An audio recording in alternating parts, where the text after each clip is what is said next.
Hello everyone, welcome back to my channel and to the continuation of Bryar Rose. Knox's upper body expands. Fur erupts across his skin. His face elongates into a muzzle. His fingers lengthen into claws. I pop my hands over my mouth. He said his life template was Beauty and the Beast. This is the Beast. Knox reaches for me. Come with us to the pyramids or else. I step backwards. My inner wolf whines in confusion. Why is our mate threatening us? She whimpers.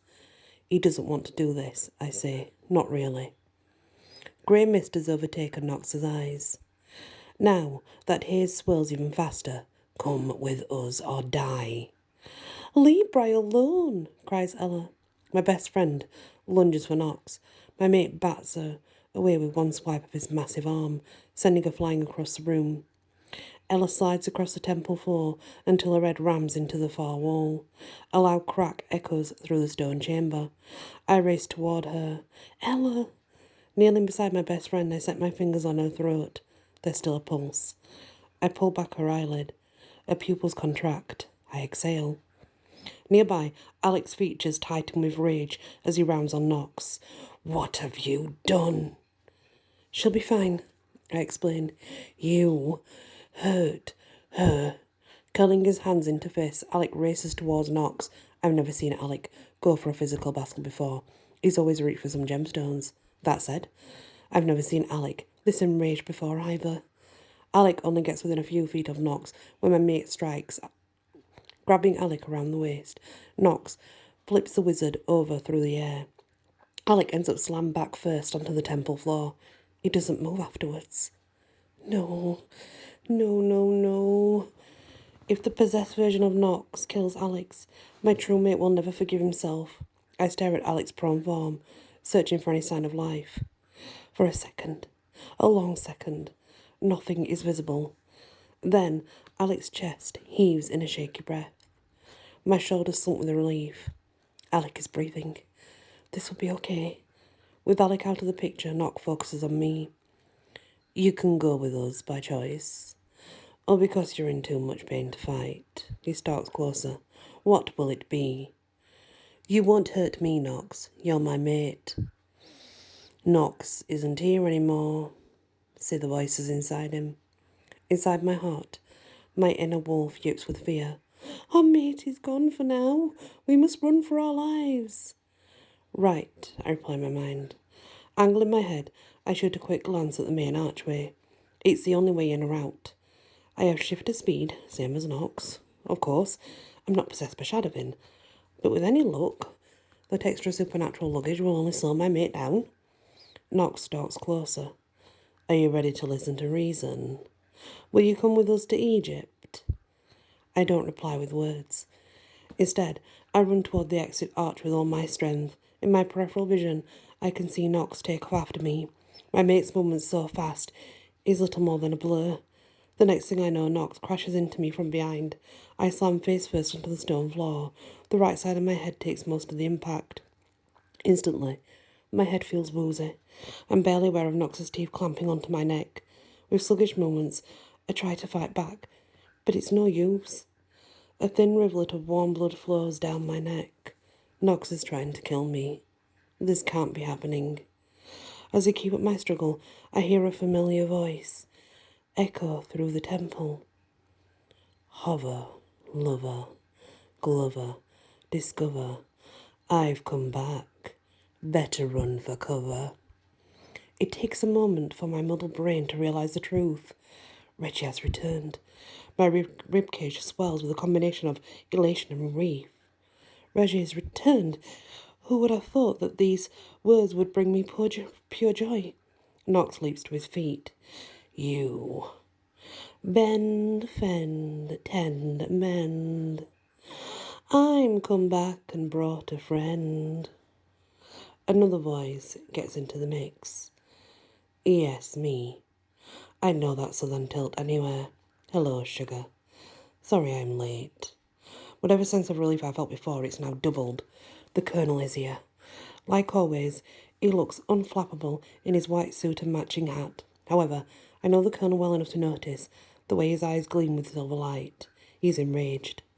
Now, certain supernatural dickheads are going to get what's coming to them. It's a supreme effort, but I force myself to twist my head towards the Colonel. What I'm about to say is important. I simply must be understood. Knox is possessed by the Shadowvin, I whisper. Please, don't hurt him, please. Would never hurt your mate, sweet pea. The Colonel raises his arms. Instantly, a thick haze of silver fairy dust encircles his hands. The Colonel lowers his arms, and silver cloud whips towards Knox. As the fairy dust flies through the air, it takes the shape of 8 long spears. I gasp. I've seen fairy dust turn into massive fists and knives. Every time, they punched and sliced their way, just like a real weapon would do. Panic zings through my bloodstream. Don't hurt him, I cry. The Colonel says one word. Never. The silver spears slice right through Knox and come out the other side. When the weapons have Knox's back, they have him impaled in the 3 Shadowvin on them. The spears keep flying across the room until they stab into the far wall. The 3 Shadowvin are stuck onto the wall as well, like insects on a pin. I try to sit up and get a better look at Knox, but it's no use. I have shifter healing, and even so, I'm still taking some time to recover from whatever whack possessed Knox gave to my head. I croak out one word. Knox. He races to kneel by my side. Bry, are you all right? What happened? The Colonel strides over. You did, my boy. He gestures to the wall. You were possessed, and I took care of the problem. You're welcome. Knox turns to stare at the far wall. The 3 Shadowvin remain stuck there for a long moment. After that, they slowly vanish. The Shadowvin. Knox clutches his stomach. I remember them coming at me, but after that, nothing. Even though Knox is kneeling, he sways a bit from side to side. Being possessed by the Shadowvin can't be good for your health. The Colonel raises his arms once more. New silver mist forms in his palms. Within a few seconds, the haze takes the form of a crystal ball. The Colonel stares into its depths. According to this here crystal ball, you're in some bad mojo, my boy. Seems that the longer you stay with Bryar Rose, the worse you feel. Knox's eyes narrow. Yeah, that's a problem. As a matter of fact, it is, says the Colonel. I want to have a discussion with Bryar Rose, but the topic is a bit disturbing. I think you better come along to help. And to do that, you need a little healing magic. The Colonel scans the room. You all could use some, matter of fact. Reggie, who had been standing by the exit arch this whole time, now steps closer into the chamber. No, you flew a Jew.